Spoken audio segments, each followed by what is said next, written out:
Cinema സമരം ഒഴിവാക്കാൻ സർക്കാർ ഇടപെടൽ. സംഘടനകളുമായി സർക്കാർ ചർച്ച നടത്തും. പ്രധാന ആവശ്യങ്ങൾ സർക്കാരിന് മുന്നിൽ സമർപ്പിക്കാൻ നിർദ്ദേശം. സമരത്തിനിറങ്ങുന്ന സിനിമാ സംഘടനകളുടെ യോഗം നാളെ കൊച്ചിയിലുണ്ട്. ആസിഫ് മുഹമ്മദാണ് കൊച്ചിയിൽ നിന്ന് ഈ വാർത്തയുടെ വിശദാംശങ്ങളുമായി ചേർന്നത്. Asif, good morning. വിവിധങ്ങളായ ആവശ്യങ്ങൾ ഉന്നയിച്ചായിരുന്നു ഈ സിനിമാ സമരം പ്രഖ്യാപിച്ചത്. അവസാനം ഈ സമരത്തെ അനുകൂലിച്ചും പ്രതികൂലിച്ചും സംഘടനയിൽ തന്നെ രണ്ടു പക്ഷം രൂപപ്പെടുന്ന ഒരു സാഹചര്യം ഉണ്ടായി. ആർക്കും പിന്തുണയില്ല എന്നൊരു നിലപാടിലേക്ക് താരസംഘടന എത്തിച്ചേർന്നു. ഇപ്പോഴത്തെ തീരുമാനം എന്താണ്? സജി ചെറിയാനുമായുള്ള ചർച്ച എപ്പോഴാണ്?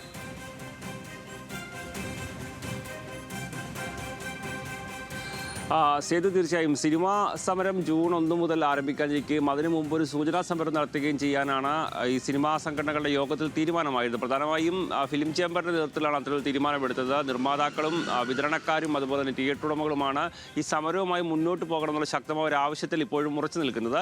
അവർ കഴിഞ്ഞ ദിവസങ്ങൾ ചേർന്ന യോഗത്തിലും ആ ഒരു തീരുമാനവുമായി മുന്നോട്ട് പോവുകയായിരുന്നു. പക്ഷേ ഈ സർക്കാരിന് മുമ്പിൽ സമർപ്പിക്കാനുള്ള ആവശ്യങ്ങൾ അത് എന്താണ് എന്നുള്ളത് സമർപ്പിക്കാനുള്ള ഒരു നിർദ്ദേശമാണ് ഇപ്പോൾ സജി ചെറിയാൻ ഇപ്പോൾ സിനിമാ സംഘടനകൾക്ക് നൽകിയിട്ടുള്ളത്. ഈ സമരം പ്രഖ്യാപിച്ചിട്ടുള്ള അല്ലെങ്കിൽ സമരവുമായി മുന്നോട്ട് പോകുമെന്ന് പറഞ്ഞിട്ടുള്ള സംഘടനാ നേതാക്കളുമായി സജി ചെറിയാൻ ഫോണിൽ സംസാരിക്കുകയും ചെയ്തു.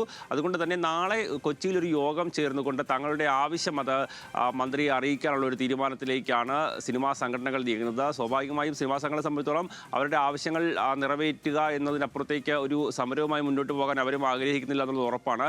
പ്രധാനമായും സർക്കാരിന് മുമ്പിൽ അവർക്ക് വെക്കാനുള്ളത് രണ്ട് ആവശ്യങ്ങളാണ്. ഒന്ന്, GSTക്ക് പുറമേയുള്ള ഈ വിനോദ നികുതി ഏർപ്പെടുത്തുന്നത് വലിയ പ്രതിസന്ധിയാണ് എന്നുള്ള കാര്യമാണ് അവർ ചൂണ്ടിക്കാണിക്കുന്നത്. കാരണം ഒരു സിനിമ നിർമ്മിച്ച് അത് പുറത്തിറങ്ങി അതിന് 100 രൂപ വരുമാനം ലഭിക്കുമ്പോൾ 30 രൂപ അത് സർക്കാരിലേക്ക് GSTയും വിനോദ നികുതിയുമായി കൊടുക്കേണ്ട ഒരു സാഹചര്യം വരും. അതാണ് സിനിമാ മേഖലയെ പ്രതിസന്ധിയിലാക്കുന്ന ഏറ്റവും പ്രധാനപ്പെട്ട ഒരു കാര്യമായി ഈ സിനിമാ സംഘടനകൾ ചൂണ്ടിക്കാണിക്കുന്നത്.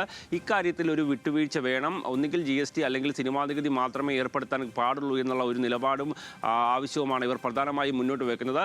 മറ്റൊന്ന്, ഈ തിയേറ്റർ ഉടമകളെ സംബന്ധിച്ചോളം അവർക്കുണ്ടാകുന്ന ഈ വൈദ്യുതി ചാർജാണ്. വൈദ്യുതി ചാർജ് സാധാരണ ഒരു താരീഫ് ഈടാക്കാതെ അതിന് പ്രത്യേകമായ ഒരു താരീഫ് ഈടാക്കി മുന്നോട്ട് കൊണ്ടുപോകാൻ തയ്യാറാകണമെന്നുള്ള ഒരു നിലപാടും ഈ സിനിമാ സംഘടനകൾക്കുണ്ട്. പ്രധാനമായും ഫിലിം ചേംബറിന്റെ യോഗത്തിലടക്കം ഇക്കാര്യങ്ങളടക്കം ചൂണ്ടിക്കാട്ടിയാണ് പ്രധാനമായ ചർച്ച നടന്നത്. മറ്റൊന്ന്, താരങ്ങളുടെ പ്രതിഫലമാണ്. സ്വാഭാവികമായും ആ ഒരു കാര്യത്തിൽ സർക്കാരിന് ഇടപെടാൻ കഴിയാത്ത ഒരു സാഹചര്യമാണ്. അത് അമ്മയടക്കമുള്ള സംഘടനകളുമായി പിന്നീട് ചർച്ച ചെയ്ത് തീരുമാനിക്കേണ്ടതുമാണ്. സ്വാഭാവികമായും ഈ വിനോദ നികുതിക്ക് പുറമെ GST ഈടാക്കുന്ന തീരുമാനത്തിൽ നിന്ന് പിന്മാറുകയും അതുപോലെ തന്നെ വൈദ്യുതി നിരക്കിൻ്റെ കാര്യത്തിൽ തിയേറ്റർ ഉടമകളെ സംബന്ധിച്ചിടത്തോളം വൈദ്യുതി നിരക്കിൻ്റെ കാര്യത്തിലടക്കം ഒരു തീരുമാനം ഉണ്ടാവുകയും ചെയ്താൽ സ്വാഭാവികമായും സിനിമാ സമരം എന്ന രീതിയിലേക്ക് മുന്നോട്ട് പോകാനുള്ള ആസിഫ്, GSTക്കൊപ്പമുള്ള വിനോദ നികുതി പിൻവലിക്കുക, താരങ്ങളുടെ പ്രതിഫലം വെട്ടിക്കുറയ്ക്കുക തുടങ്ങിയ വിവിധങ്ങളായ ആവശ്യങ്ങളൊക്കെ ഉന്നയിച്ചുകൊണ്ടായിരുന്നു ഈ സമരപ്രഖ്യാപനമൊക്കെ വന്നത്. സത്യം പറഞ്ഞാൽ സിനിമാ പ്രേമികളെ സംബന്ധിച്ച് ഇത് ഭയങ്കര സങ്കടമായിരുന്നു. കാരണം ഈ വലിയ വലിയ റിലീസൊക്കെ വരികയല്ലേ, എമ്പുരാൻ അടക്കമുള്ള വലിയ റിലീസൊക്കെ വരികയാണ്. അപ്പോൾ ഈ സിനിമാ സമരം വരുമ്പോൾ അതൊക്കെ ആ പ്രോജക്റ്റുകളെയൊക്കെ ഏത് തരത്തിൽ ബാധിക്കുമെന്ന തരത്തിൽ ആരാധകർക്കിടയിൽ പോലും ആശങ്കകളൊക്കെ നിലനിന്നിരുന്ന ഒരു സാഹചര്യമാണ്. ഒടുവിൽ ഇപ്പോൾ എന്താണെങ്കിലും സർക്കാർ ഇടപെടൽ ഉണ്ടായിട്ടുണ്ട്.